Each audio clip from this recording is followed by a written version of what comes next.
परमात्मा मथुरा में रुक गए और आज माता देवकी ने, महाराज वसुदेव जी ने आज मेरे गोविंद को उज्जैन की धरा संदीप मुनि आश्रम में विद्या अध्ययन करने के लिए भेजा। परमात्मा अल्प समय में अपने गुरुकुल में जाकर सारी विद्याओं को परिपूर्ण प्राप्त करके आज लौट के आए। मथुरा में परमात्मा लौट के आए, माता देवकी मैया ने मेरे गोविंद को 56 प्रकार के भोजन बना रही है।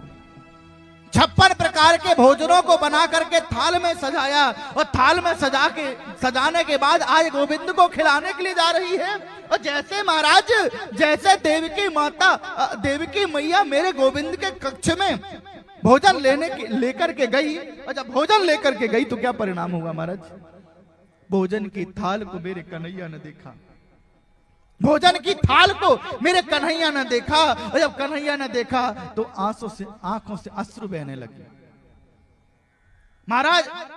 महाराज आंखों से अश्रु बहने लगे, अश्रु बहने लगे, रुदन करने लगी। और जैसे रुदन करने लगे, भगवान ने देखा मां थाली लेकर के आई है।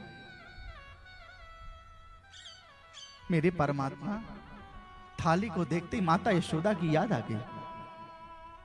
और जैसे माता यशोदा की याद आई तो आंसू गिरने लगे। आंसुओं को देखा देवकी ने, गोविंद भोजन को देख करके रुदन कर रहा है, भोजन को देख करके रुदन कर रहा है, तो बेचारी मैया ने भोजन का थाल वहीं छोड़ दिया, भोजन का थाल वहीं छोड़ दिया। दौड़ पड़ी बाहर, दौड़ते दौड़ते नंद बाबा के पास में आई और नंद बाबा के पास में आकर के निवेदन करने लगी। कैसा निवेदन किया? अरे भैया, अरे नाथ, अरे स्वामी, मैंने 56 प्रकार का भोजन मेरे अपने गोपाल को बनाया है।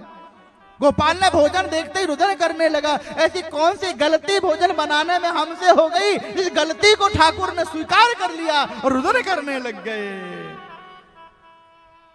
उदो जी सामने से आ रहे हैं। उदो, जाओ, जादन से लाला गुरुकुल से आए, वादे से उदास बैठे हैं। आज तो परमात्मा ने रुदन कर दिया है कन्हैया ने। जाओ उदो, पूछो कन्हैया से, पूछो गोविंद से, पूछो गोपाल से, हम मथुरा वासियों से कौन सी गलती हुई है जो उदास रहते हैं, निराश रहते हैं? बताइए ना।